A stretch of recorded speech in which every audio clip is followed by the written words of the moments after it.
Coming up, I know we've shared a lot about Universal Orlando Resort already this past week, but we are going to give you one final recap, our kind of thoughts and feelings after letting it sink in for a couple days, and share what we think about the reopening of Universal Orlando Resort. So, from our houses in and around Central Florida, this is the Universal edition of the Diz Unplugged.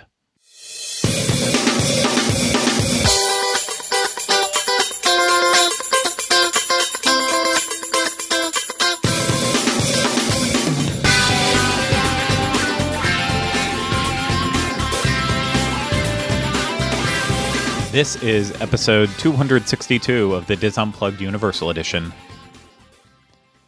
The Diz Unplugged Universal Edition is brought to you by Dreams Unlimited Travel, experts at helping you plan the perfect Universal vacation. Visit them on the web at www.dreamsunlimitedtravel.com. Hello, everyone. Welcome to this week's episode of the Diz Unplugged Universal Edition. I am your host, Craig Williams. Today, I'm joined alongside by my co-host, Ryno. Hello. Hello. Thank you for being here today, Ryno. Oh, yeah. Thank you for having me. And thank you for going out with me this week. Yeah. I know you were on the fence about it, and our experience on Wednesday was definitely not ideal, but you still stuck it out anyways. You stuck there the entire time with me like a trooper, and I appreciate it. Wet shoes and all. Yeah, that was the... Yeah, I mean, at least you didn't come to Volcano Bay with me. Oh, my goodness, yeah. Because I not only had wet shoes, but I had sandy shoes. So it's the worst of both worlds. And yeah, so... hey, I already talked about it in the cold opening there.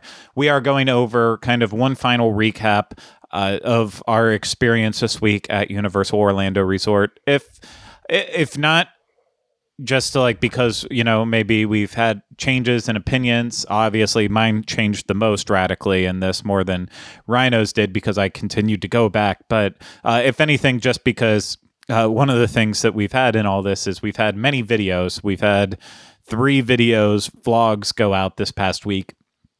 And then we had 3 videos go up on the Diz channel, youtube.com/WDWinfo. So we've had lots of videos, but we haven't taken the time to put out anything for audio. And honestly, a lot of the vlogs were kind of showing off the atmosphere of the parks.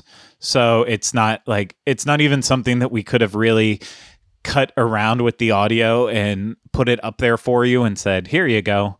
It wouldn't have really made sense in that way. It was kind of just, it's very visual. So that's a plug for this. I would go back and watch those videos. I would actually watch them in the correct order too. And that's starting with the one we released on Wednesday of Ryno and I going to Universal Studios Florida and Islands of Adventure for the Universal Annual Pass Holder preview, as well as hotel guest preview. And then on Thursday, we had Volcano Bay tickets for that day as part of the AP preview, as well as hotel guests. I went to that. Ryno did not.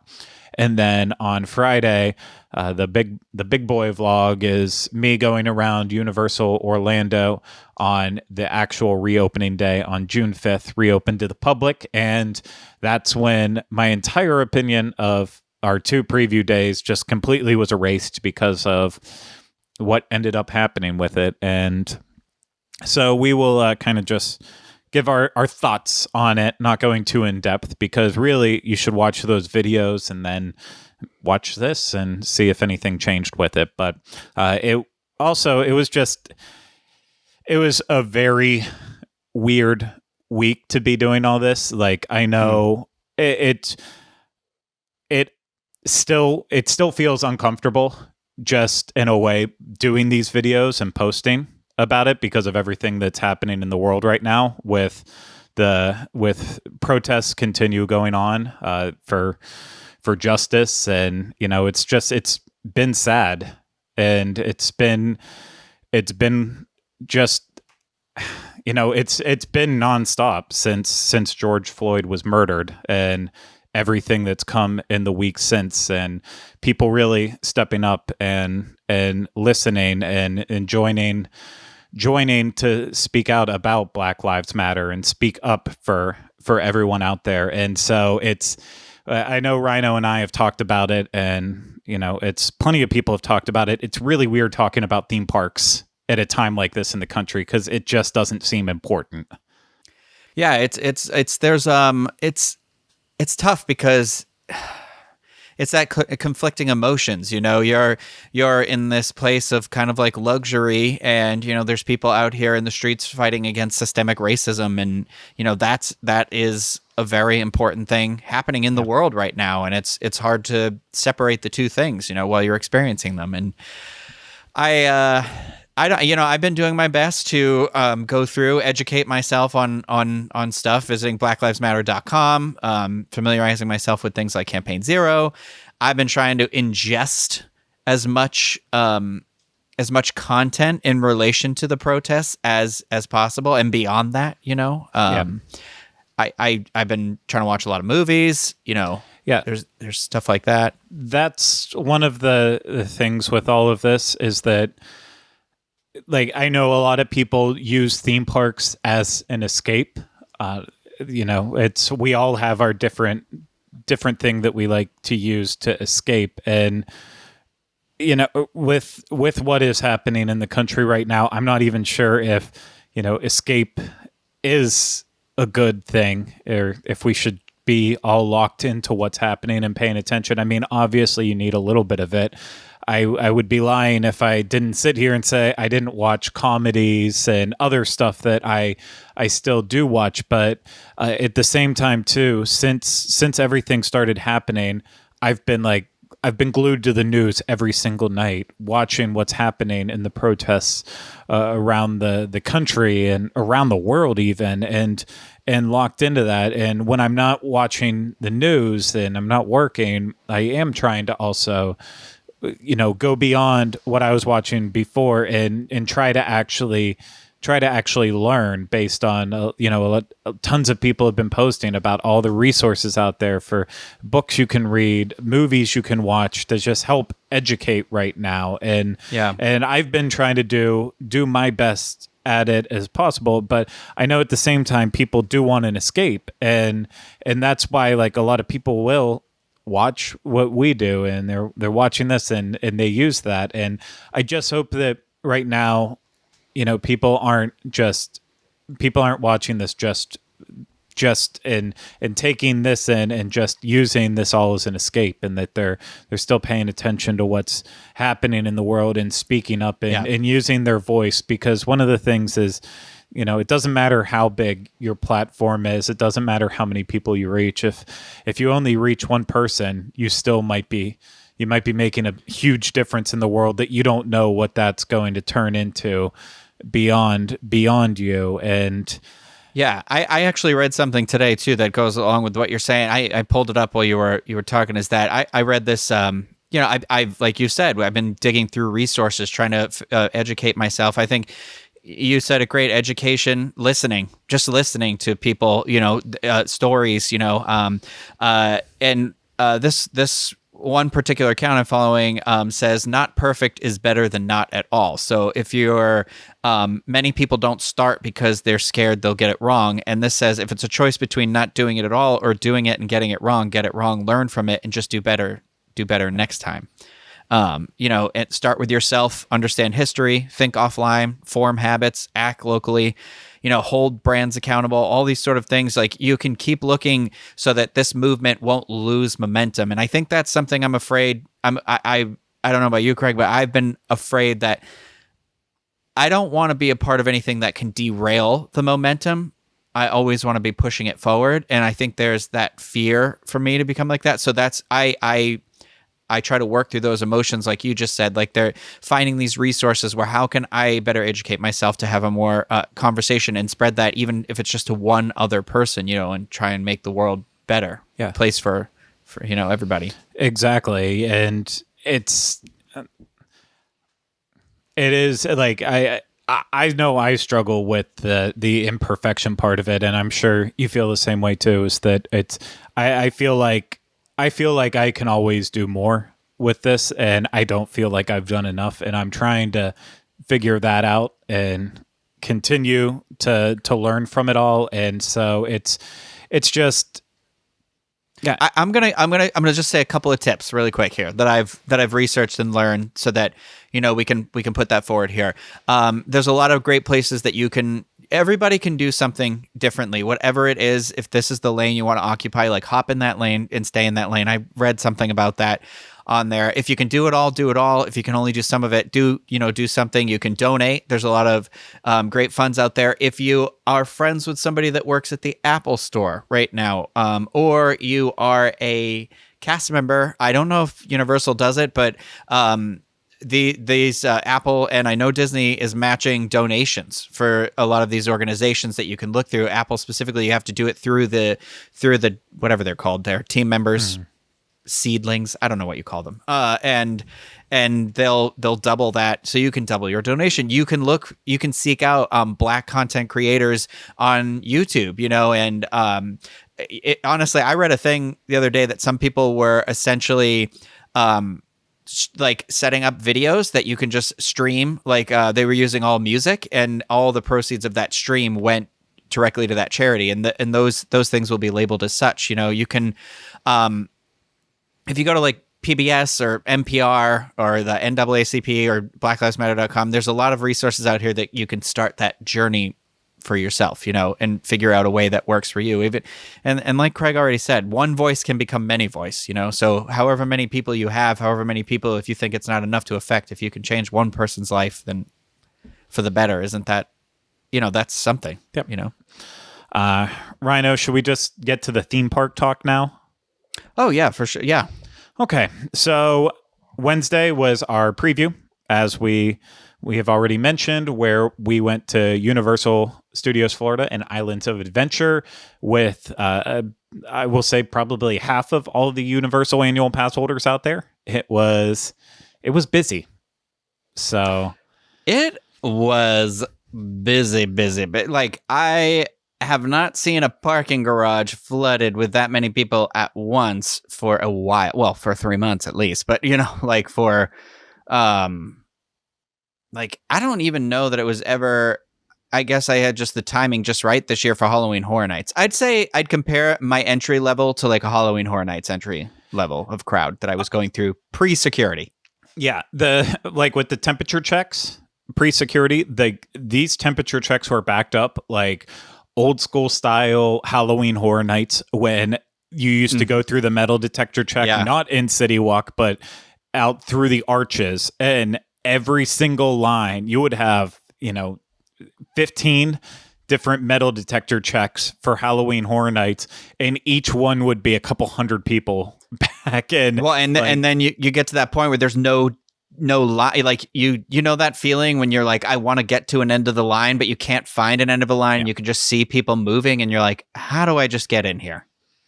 Also, yeah, there's a pandemic, so there's that extra added anxiety to it, Yeah, and that was the hard part with this, because they're absolutely like we go through this.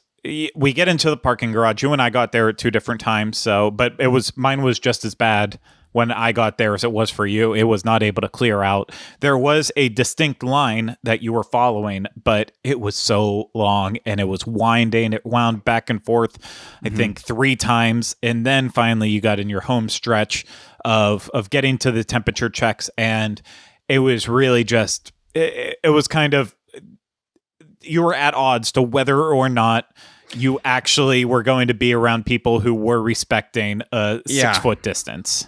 Well, and so other than where the social markers were on the ground outside of the temperature checks, once you got past that, everybody was just up against each other. And that's where I tried to be like, slowly move forward, keep that gap. But then you can't control the person behind you, and you ask them to stay back, and it's whatever. But like, I will say this, at least in the garage, the parking garage, it looked like for the most part, people had their masks on already. Because for me, you should have the mask on the second you step out of the car, and you're going to be around other people. But my frustration on that first day is that there was some team members there that were just standing there, not really encouraging the social distance guidelines. And I know people on Twitter got on me about being like, oh, it's not their responsibility to whatever. And you know what? You're on their private property. It is their responsibility to fulfill their end of the bargain, which is all of that verbiage, literature, signage, the spiels, and everything that we've gotten in our emails, that we've gotten through press releases, that we've gotten through standing in line at the parking garage.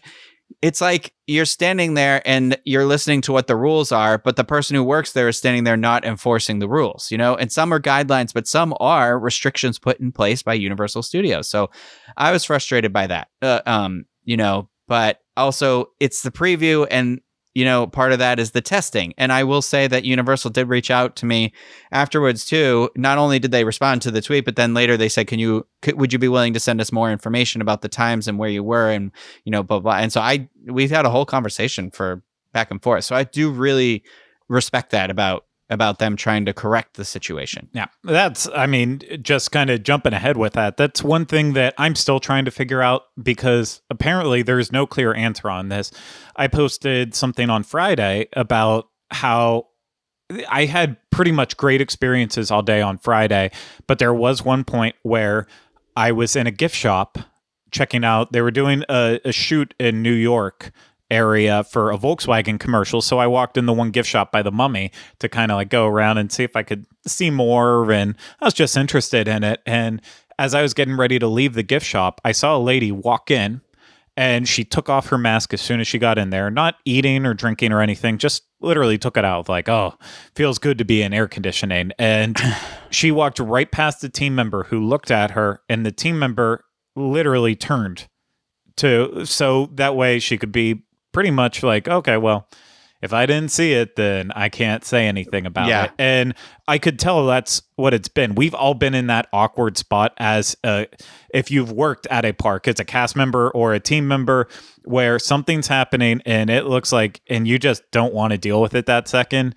You will turn and kind of ignore it. And it's not right, but it's what I know. I've done it before. I'm sure you've done it before. Yeah. And I'm, you know, in an environment where it's not something with the mask, I can see that, like, being okay with it every now and then, like when the kids are climbing on the rails that they're not supposed to, and you turn a blind eye to that for a second because you just don't want to deal with it in that second. But right now, while it's, especially in Florida, our cases are going up. I'm not positive where they are going up at, but they are going up. Well, that was the fun news at the end of the day. That day was that Wednesday was the highest new reported cases day. And I was like, of course it is. Yeah. So of course today was. And it's continued on. So while we're in this state where cases continue going up, I know from my opinion, if cases are still going up, even though that means it's happening because more people are going out, and there is, you know, more people are getting tested for it. Mm-hmm. And on top of that too, you know, we are relaxing our phases. So of course it's going to make sense that it's going up.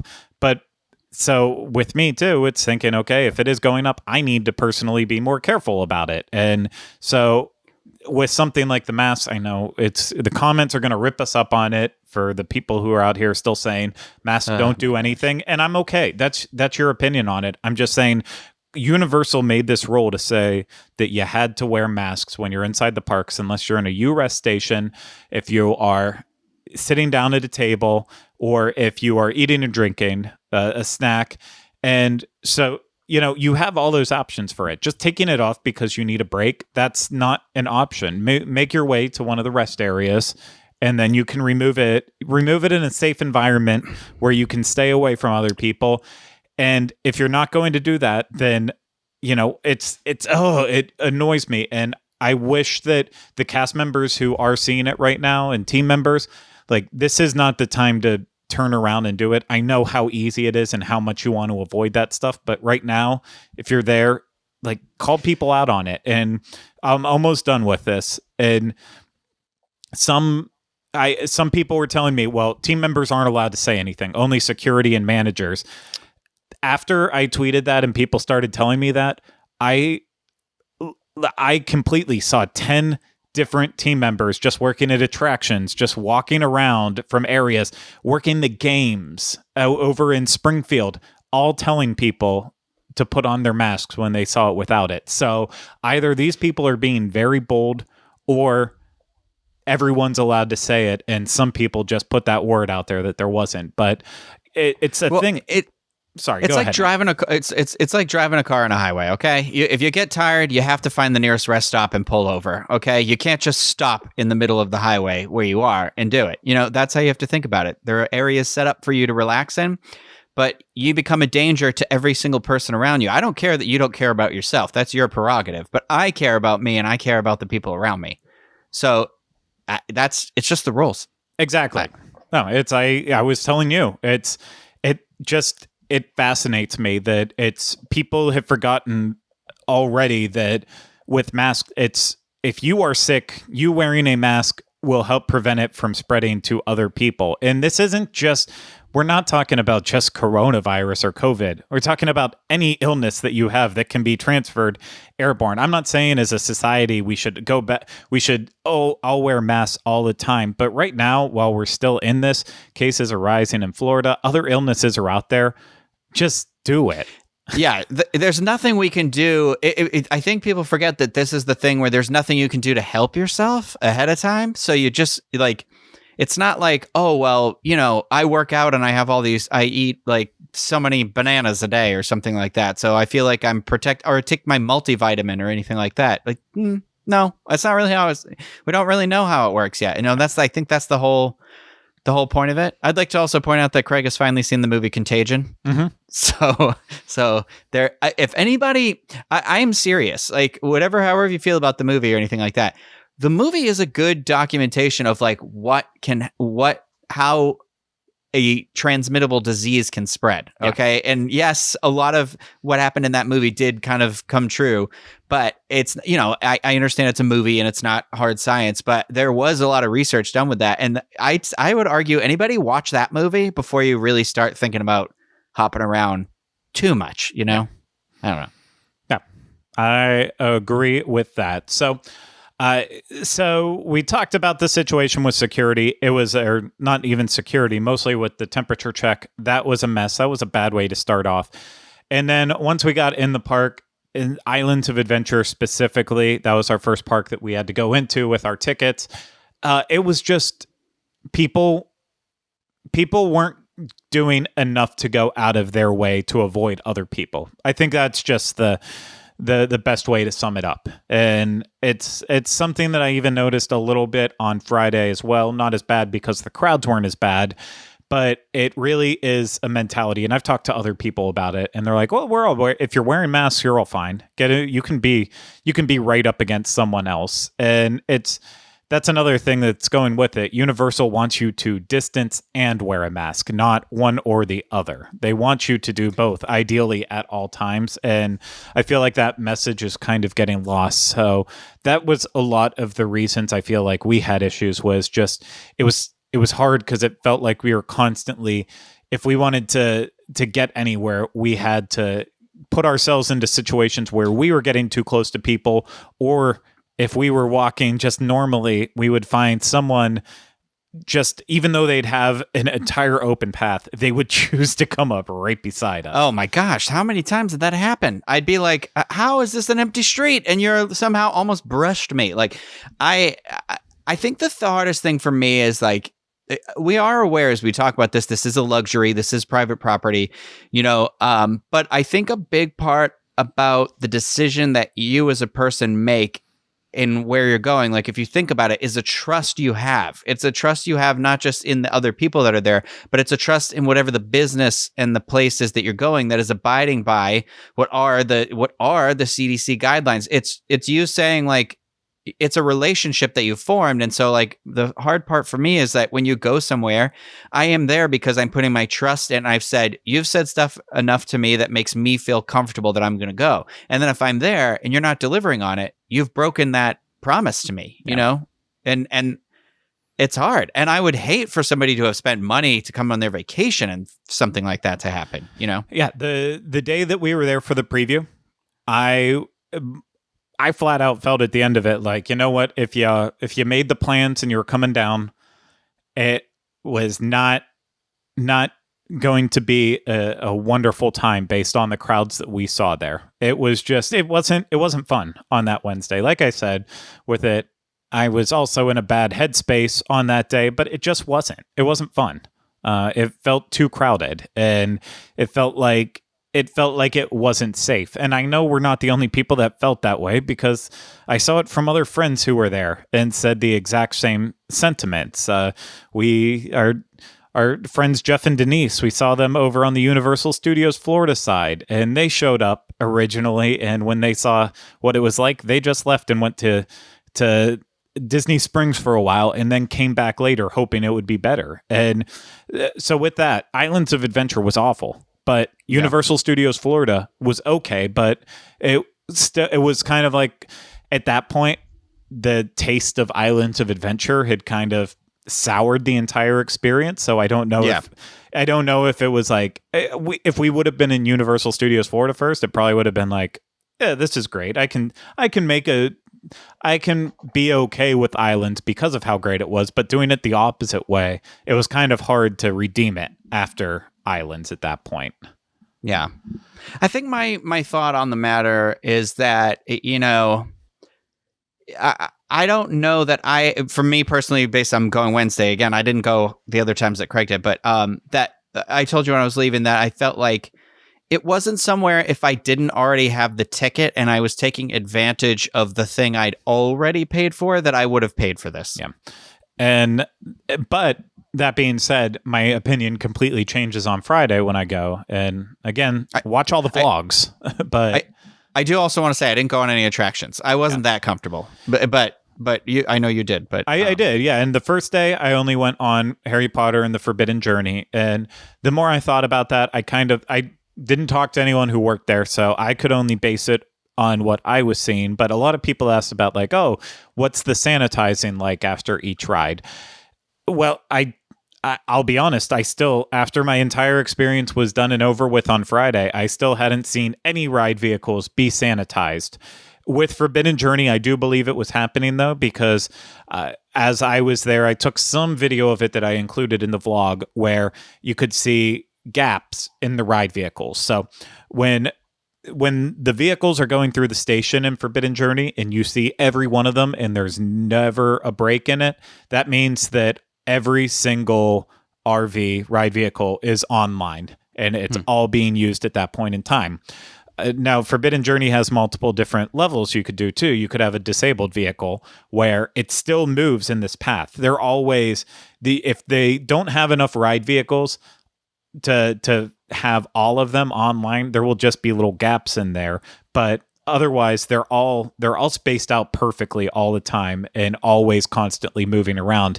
So if you see a gap where there's no ride vehicle on Forbidden Journey, that could mean it's disabled. It's still moving. It's just kind of in a keyhole position, moving straight forward behind the wall and not visible to you, but it is still there. Or the other case, if you see a gap, it means that a vehicle's being sent to the secondary platform, and that is the non-moving platform that they can utilize for guests who need extra assistance and time getting onto the ride, since it is a continuously moving attraction. And so my theory on it is, yes, the crowds were a little bit slower, so they disabled some of the vehicles because the vehicles are constantly moving on those KUKA robotics. They get agitated the longer they're running. So the longer they can run in that keyhole position disabled, the better off it is long term for the ride breaking down and such. But then also, I think some vehicles were doing that, and I think in other cases they were probably sending vehicles over to secondary to get cleaned every now and then, and as they were cycling through. So they do the hand sanitizer on every attraction I was on. They do the hand sanitizer before you get on the ride. So they were doing that. But like Ryno brought up a good point that I didn't think about with all of it. It's great. I didn't touch anything with my hands. Even Forbidden Journey, I used my arms, but I'm using my arms then to push stuff down. And and then later I'm touching my arms. So it still all can spread that way. So even though I was only using my forearms to do this stuff, it's still, it doesn't make anything better with it. So Forbidden Journey, I have confidence that they were cleaning stuff every now and then. I don't know it for sure. I think so. But then the other stuff I rode over the following day on Friday, so the day Friday, yeah. after, I rode Transformers. I rode Transformers, Gringotts, E.T., Spider-Man, and Hagrid's, and I don't. Jeez, you're a petri dish right now. Yeah, potentially. And I don't. I personally did not see any sign of cleaning happening at all anytime I was on any of those attractions. So I can't tell you that it's not happening in between cycles and such. I just personally did not see it. So we did see those Transformers character people spray down the chains Yes. with Lysol and stuff, and then like the second they finished, like the family that saw them doing it went through it and like touched every single piece they cleaned, leaned on everything with their kids. So moral of the story is children are gross. Yeah. Sorry, kids. You gross. Yeah. So I don't know. I don't know that the cleanliness factor is happening on it. But in terms of like the different rides that I did, Forbidden Journey, they were obviously only letting one party per bench. So that felt safe that I was on there by myself and I didn't have anyone with me on that. Transformers, it was a 5-minute wait and I walked on. So I had no one else with me in the ride vehicle. So that was cool. And I felt good about that. Gringotts, they were doing every other row. I was in the front row, and that's where, like that, you get on and off at the same station. So I watched the people get off, and I chose to not sit where they were sitting before me, and I took a seat that was open and empty as they came in. So I felt like I was okay with that, but that's how they were doing that one. Then with E.T., that gets on and off at a different place. So I was only on that entire thing with one other person. So they were reloading front row and back row. Or if you had more than 4 people in your group, then you had one full thing to yourself. Then when I rode Spider-Man, it was the same deal as Transformers, but that did have a little bit of a wait. So I rode with one other person. So they were in row 1, I was in row 3. And then with Hagrid's, they were loading every single row on that because each car did have 6 feet of space between it. So every single one of those was getting loaded. And with that was the only one where I was like, I'm okay with this because there's this distance and everyone had the mask on, and that makes it okay too. But I was like, thank gosh there are masks on, because I wasn't like, as you're riding, if someone sneezed, it would just come right behind you and hit you if they sneezed right at you. So I'm like, I do appreciate the mask in this sense. And it's the mask for Hagrid's. I know I got a lot of question about that. It was fine. I know there was a bunch of people posted that they found a mask sitting outside of the Incredible Hulk down in the rocks, kind of like where it shoots off and does loops and stuff. They saw a mask on the ground and like, oh, clearly this mask fell off on Hagrid's or on the Incredible Hulk. And I was like, with the mask, like all of my masks I have fit me pretty secure. There's one that I have that's slightly loose, but I was wearing the slightly loose one when I went on Hagrid's, and it sucked back onto my face as I was moving, because you're moving fast enough that it'll do that. So I don't think losing a mask on a roller coaster is something you're going to see often. However, if it's loose enough that it can fall off on a coaster, I don't think it's doing you much good to begin with. I think you need to get a tighter mask, one that's closing up all the gaps around your face and stuff. So that's my recommendation on that. And I forgot to mention it in the vlog too, but because I kept talking about like, we'll see how long Hagrid's is after I get in line until I get on the ride. It ended up being about a 20-minute wait from being way outside in the extended queue to actually getting on the ride. It was only about 20 minutes. So not too bad. Yeah, that's pretty good. Yeah. So, but yeah, it was so slow on Friday that completely changed my viewpoint on all of this. If it's this slow for the next foreseeable future, I wouldn't say go out of your way to come, but if you had any fears about coming to the parks, I think you can rest a little easier on it. It definitely, my experience on Friday on the reopening day, I would say if it was like that every single time, that I would probably personally go like once a week as an annual pass holder, and I wouldn't be nervous if I was coming in. If it was like it was for our annual pass holder preview, I still kind of stand with that. It's not, you're not getting a good vacation. You're not comfortable.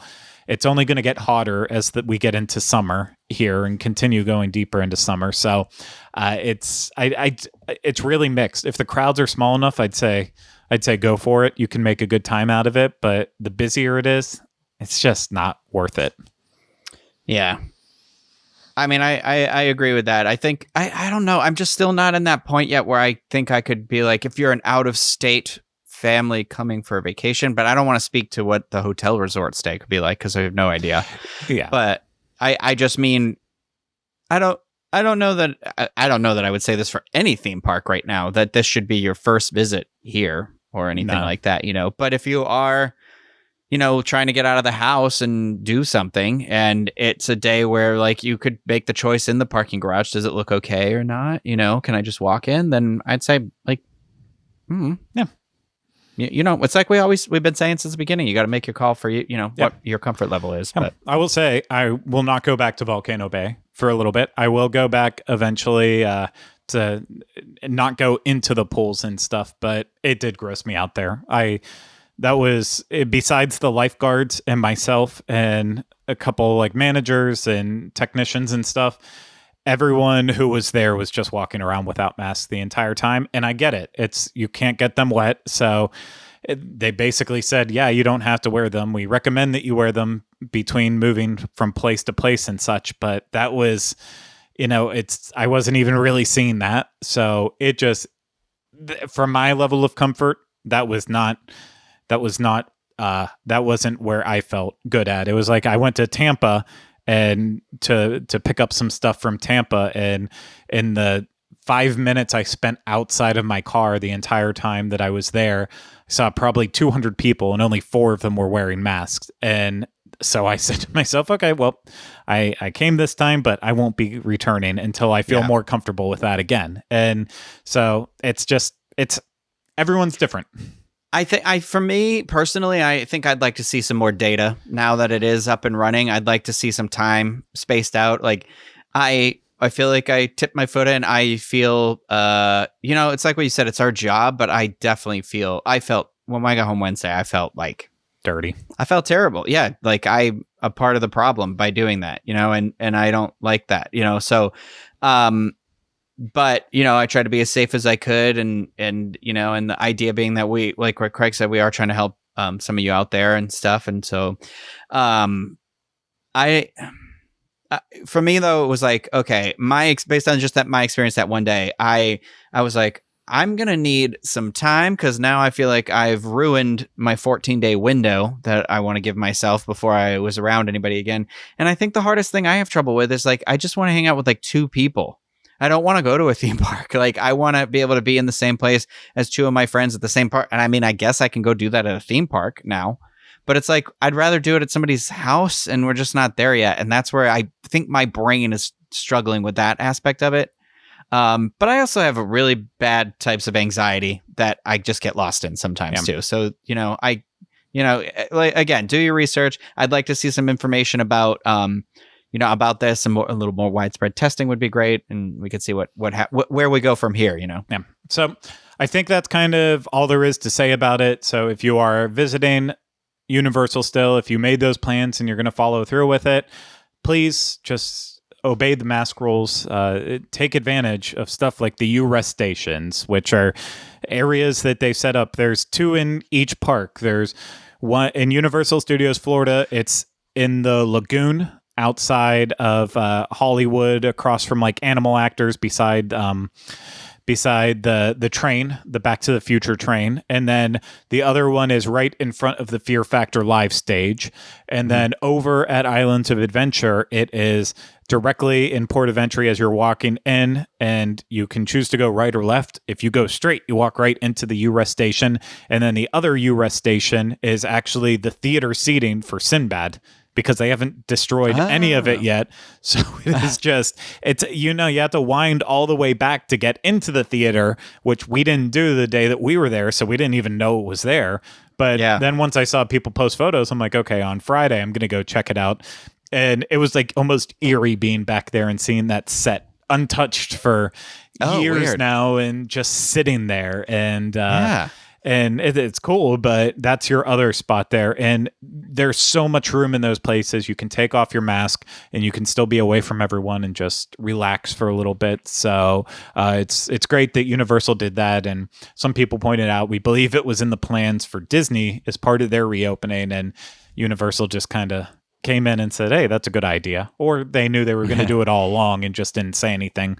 Regardless on that, it's great. It's a great option for people who don't necessarily want to sit down at a table and have a meal, just to be able to have that relief of taking your mask off for a little bit. So it's just, I'd say if you have those plans and you feel like you listen to what we just said, watch our vlogs. If you feel comfortable with it, have a great time. I hope the crowds are like it was when I went on that reopening day. And if it's not, then if it's not something you're comfortable with, then, I fully respect you for saying it's not and wanting to bow out of that. So I mean, I agree with you. Okay. Well, I think that's finally now it for this episode. So make sure you watch all those videos like I told you. And if you need any more information, head over to disunplugged.com, home of our show notes page for this show and all the other shows on the Dis Unplugged podcast network. You can find links to our social media channels and more. Of course, you can always find me on Twitter and Instagram at Teleclaster if you need any more information. And Ryno, where do we find you?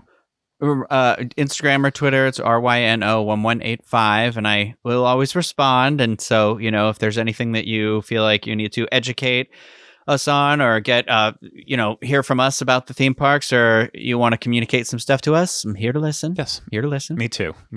And so, if you watch this on YouTube, make sure you are subscribed and leave us comments and questions down below and hit that thumbs up button. And if you're listening to this on Apple Podcasts, Stitcher, Spotify, or Google Play, then go ahead, subscribe, and leave us ratings and reviews when possible. And we got to the end of the show and I forgot to say, happy birthday to Universal Orlando and Universal Studios Florida. 30 years old, the day the day of this being out there. So we probably dirty 30. Yeah, I mean, it's maybe we'll do like a look back or retrospective next week, but we felt like this needed to happen for this episode, and so maybe we'll reflect back on 30 years next week or something else. I don't know. Figure it out. I forgot to even bring this up to you. Did you see that annual pass holders are getting the refillable Coke mug and stuff like that too? Yeah, if you do a mobile order, then you will get the refillable cup and a day's worth of drink, which is really cool, on top of a new retro magnet. And there's lots of cool stuff for annual pass holders. They're doing an exclusive entrance for annual pass holders starting June 8th through July something. I can't remember the end date on that, but exclusive. Yeah. And that's not just an entrance to get into the parks. That's through security as well as also temperature checks. So, and exclusive annual pass holder parking, but hey, it's pretty much only annual pass holders go in right now anyway. Yeah, so right, yeah. It's, what does it all mean? But it's I love that they're really embracing the 30th anniversary. 25 felt like nothing, but 30, it's been lots of cool stuff between the merchandise and now this annual pass holder promotions. So I'm even drinking from my confrontation glass right now. So you didn't even go on that attraction. I didn't, and I actually told Kylie, I was like, the only glass that I want is E.T., and I was like, if I could get another glass, I would actually get the Jaws one, and she then was like, okay, well, I want the Back to the Future one, And I was like, How, I didn't even see that coming. I don't think she even likes Back to the Future that much. I mean, she likes it, but not like enough to be like, I need the merchandise.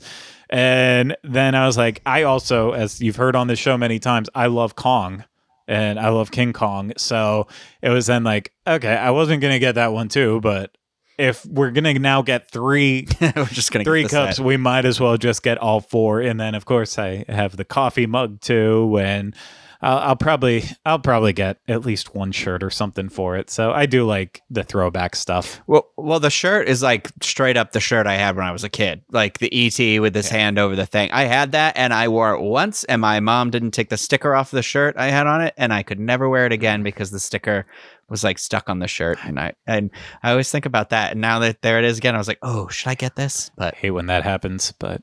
Yeah, it's one of those things that we've shared it before. I didn't come to Universal for the first time until 2011 when I got hired at Universal. So I missed it, but I still connect with all of the retro logo and such, because that's literally what I grew up on, watching Nickelodeon every single day, seeing Nickelodeon Studios and knowing that logo, seeing the promotions for ET Adventure and stuff. Like it's so ingrained in me, even though I didn't visit until years and years later. Like I remember in 2013 when I went to Hollywood for the first time, and I got to see they have the fountain outside of the park entrance that has the Universal Studios Hollywood retro logo in the fountain. And like I almost teared up looking at that, because I was like, it feels like I know all this stuff even though I never actually lived it. So it's very, very cool. I like this retro stuff.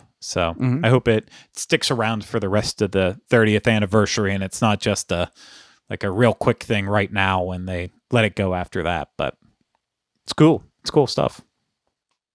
yeah. Sorry, I derailed the closing. You did. So, well, that's it for this show. We hope you enjoyed it. We'll see you again next week with another episode of the Diz Unplugged Universal Edition. But until then, remember, we still haven't changed the name, and the G stands alone.